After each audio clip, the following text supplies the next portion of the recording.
Hi friends, మా videos మీకు నచ్చితే మా ఛానల్ ని సబ్స్క్రైబ్ చేసి బెల్ ఐకాన్ నొక్కండి. Thank you.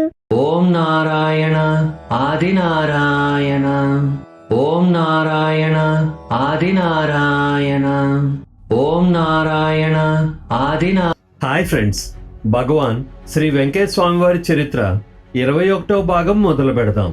ఒకరోజు మంగమ్మ శివరాత్రి అవటంతో ఉపవాసం ఉంది. ఆ రోజు స్వామి ఆమెను పిలిచి అందరికీ అన్నం పెట్టి నీవు తినమ్మా అన్నారు. అందుకు మంగమ్మ ఈరోజు శివరాత్రి ఉపవాసం ఉన్నాను అని చెప్పారు. అందుకు స్వామి అబ్బే అన్నం చూస్తూ ఉండగలమా, తినేసిరా అన్నారు. స్వామి ఆజ్ఞ అనుకుని ఆమె వెళ్లి భోజనం తిని వచ్చింది.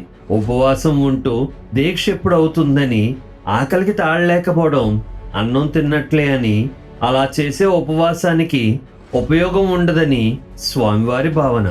ఒకరోజు ఆదినారాయణ రెడ్డి గారు, స్వామి పెనువర్తిలో నా ఇంటికి రండి, కారులో తీసుకుని వెళ్తాను అన్నాడు.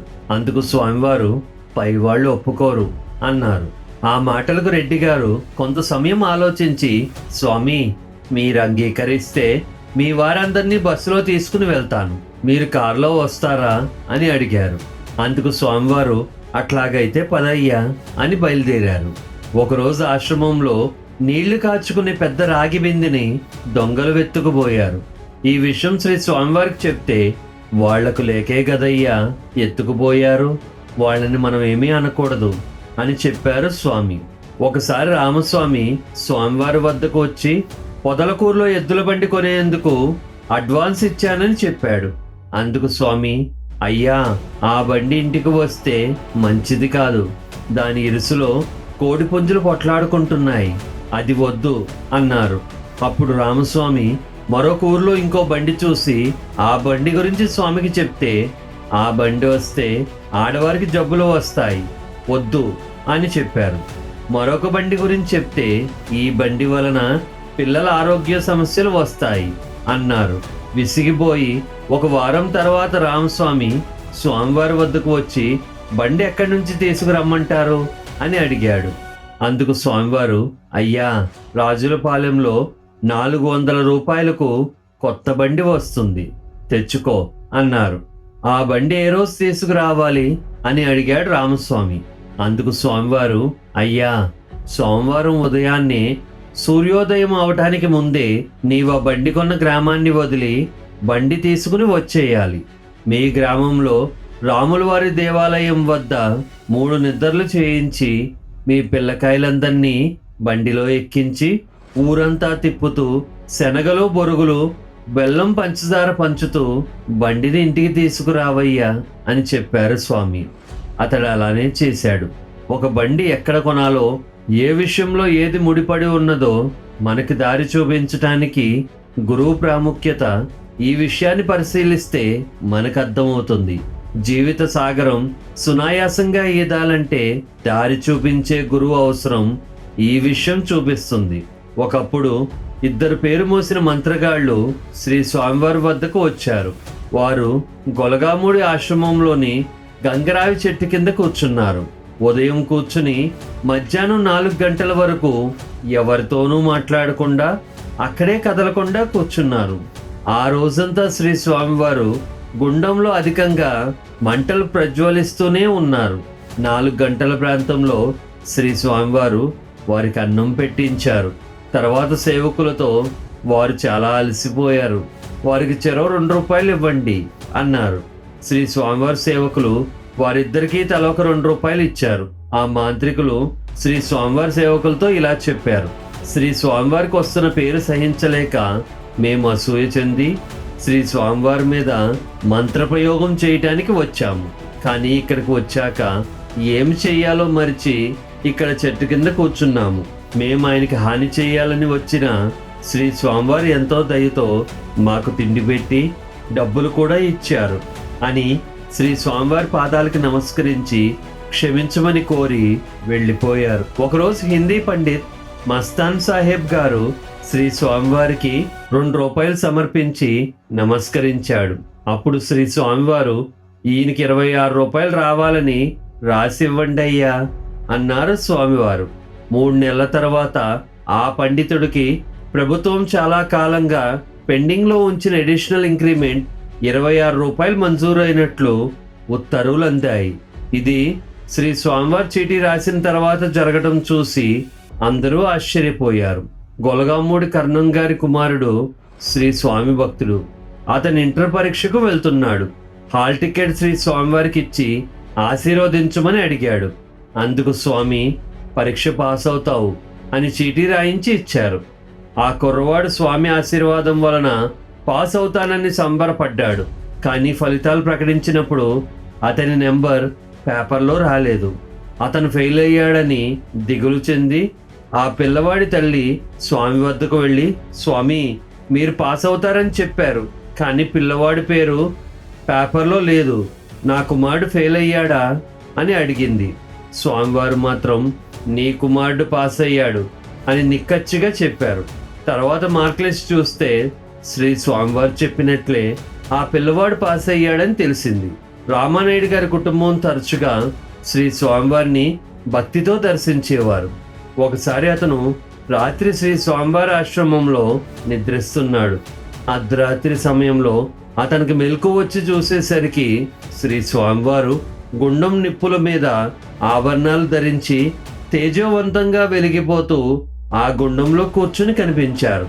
అతను వెంటనే తన తల్లిని నిద్రలేపి, స్వామి గుండంలో కూర్చుని వెలిగిపోతున్నారు చూడు అన్నాడు. అతని తల్లి చూస్తే ఆమెకేమీ కనపడలేదు. తన కుమారుడికి ఏదో కల వచ్చిందనుకుని అతన్ని పడుకోమన్నారు. మరుసటి రోజు ఉదయం ఆమె శ్రీ స్వామివారి పాదాలను తాకి నమస్కరించింది. ఆ సమయంలో శ్రీ స్వామివారు, అమ్మా పైవాళ్ళు వచ్చి రాత్రి గుండంలో విడిది చేసి వెళ్ళిపోయారు అని అమాయకంగా చెప్పారు స్వామి. ఆ మాటలు విన్న ఆమెకి స్వామివారు తన కుమారుడికి నిన్న రాత్రి దర్శనమిచ్చారని, అది అతని కల కాదని అర్థమై శ్రీ స్వామివారికి నమస్కరించి వెళ్ళింది. ఒకరోజు రెడ్డి గారు స్వామివారి వద్దకు వచ్చి, స్వామి మీరు చాలా గొప్ప మహాత్ములు అంటారు, మరి నాకేదైనా నిదర్శనం చూపించండి స్వామి అని అడిగారు. అందుకు స్వామి, అయ్యా నీవు నిదర్శనం చూస్తావా, సరే కళ్ళు మూసుకో అని స్వామివారు రెడ్డిగారి తలపైన చేత్తో తాకి కళ్ళు తెరవమన్నారు. రెడ్డిగారు కళ్ళు తెరిచి చూస్తే అతనికి ప్రపంచమంతా మాయమై అతని కనుచూపు మేర నీటితో నిండిన గుంటలు కనిపిస్తున్నాయి. ప్రతి గుంటలో శ్రీ స్వామివారి తల మాత్రం కనిపిస్తున్నది. ఎన్ని గుంటలు ఉన్నాయో, వాటిలో ఎన్ని స్వామివారి తలలు ఉన్నాయో అతనికి అర్థమవటం లేదు. కొంత సమయం ఆ దృశ్యం చూసిన తర్వాత అతను, స్వామి నాకిక మామూలు దృష్టి ప్రసాదించండి అని అరిచాడు. శ్రీ స్వామివారు తిరిగి అతని తల మీద తాకగానే అతను సామాన్య స్థితికి వచ్చాడు. ఒక్కమ్మ ఒకనాడు శ్రీ స్వామివారికి కొంత దూరంగా నిలబడి ఉంది. శ్రీ స్వామివారు ఆమెను ప్రేమగా దగ్గరకు పిలిచారు. ఆమె శ్రీ స్వామివారి దగ్గరకు వెళ్ళేసరికి ఆయన స్థానంలో ఆమెకు వేణువు వాయిస్తూ నాట్యం చేస్తున్న శ్రీకృష్ణ స్వామి కనిపించారు. ఆనంద బాష్పాలు రాలుస్తూ ఆమె ఆ చిత్రాన్ని చూడసాగింది. కొంత సమయంలో శ్రీకృష్ణ స్వామి స్థానంలో శ్రీ స్వామివారు కనిపించారు. ఒకసారి రోషిరెడ్డి గారు గొలగామూడి ఆశ్రమంలో ఉదయాన్నే కూనికపాట్లు పడుతున్నారు. తన కన్నులు మూతపడగానే సుమారు 90 కిలోమీటర్ల దూరంలో ఉన్న వారి గ్రామం కనపడింది. అతని కుటుంబం అంతా వర్షంలో తంటాలు పడుతూ నువ్వులు సర్దుతున్నారు. వారి ఇంటి నిండా పచ్చి నిమ్మకాయలు కోసి పోగు వేస్తున్నారు. కొంత సమయం తర్వాత ఆ దృశ్యం మాయమైంది. 3 రోజుల తర్వాత అతని చిన్న కుమారుడు రోషిరెడ్డిని కలవటానికి ఆశ్రమానికి వచ్చాడు. అతనితో రోషిరెడ్డి గారు, మీకు వర్షంలో నువ్వులతో తంటాలేమిటి, నిమ్మకాయలు అంత పచ్చిగా ఉండగానే ఎందుకు కోసేశారు అని అడిగారు. అది విని రోషిరెడ్డి గారి కుమారుడు ఆశ్చర్యపోయాడు. ఒకరోజు శ్రీ స్వామివారు రోషిరెడ్డికి ఒక చెక్క పలకిచ్చి, దాని మీద ఏముందో చూడు అన్నారు. రోషిరెడ్డి గారు చూసి, దాని మీద ఏమీ లేదు స్వామి అన్నారు. బాగా చూడయ్యా అన్నారు శ్రీ స్వామివారు. రోషిరెడ్డి గారు జాగ్రత్తగా చూస్తే ఆ చెక్క మీద తమ ఇష్టదైవమైన వెంకటేశ్వర స్వామి, లక్ష్మీదేవి, గణపతి విగ్రహాలు స్పష్టంగా కనిపించాయి. కొంతసేపు తర్వాత ఆ విగ్రహాలు మాయమయ్యాయి. రోషిరెడ్డి స్వామి కరుణకు ఆయనకు నమస్కరించాడు. 1979లో ఒక ఆమె 22 సంవత్సరాల తన కుమారుడిని స్వామి వద్దకు తీసుకువచ్చింది. ఆ కుమారుడికి 2 సంవత్సరాల నుండి మతిస్థిమితం తప్పింది. స్వామి ఆ కుర్రవాడిని చూసి ఆ యువకుడిని తన వద్ద ఉంచమని ఆజ్ఞాపించారు. ఆ యువకుడు స్వామి ఆశ్రమంలో ఉండటం మొదలుపెట్టాక అతని మతిస్థిమితం తగ్గి పూర్తిగా కోలుకున్నాడు. ఆ భక్తురాలు ఆ రోజు నుండి తన ఇంట్లో శ్రీ స్వామివారికి నిత్య దీపారాధన చేయసాగింది. కలిచేడుకు చెందిన ఈశ్వరమ్మకు కడుపులో గెడ్డలేచి ఆమె పొట్ట బాగా పెరిగిపోయింది. డాక్టర్ ఆపరేషన్ చేయాలని చెప్పారు. కానీ ఈశ్వరమ్మకు స్వామి మీద ఉన్న నమ్మకం వలన ఆమె స్వామిని దర్శించి సమస్య వివరించి పరిష్కారం కోరింది. అందుకు స్వామి, అమ్మా, నీ 100 రూపాయలు కడితే రేపటికి నీ బాధ నివారణ అవుతుంది అని చెప్పారు.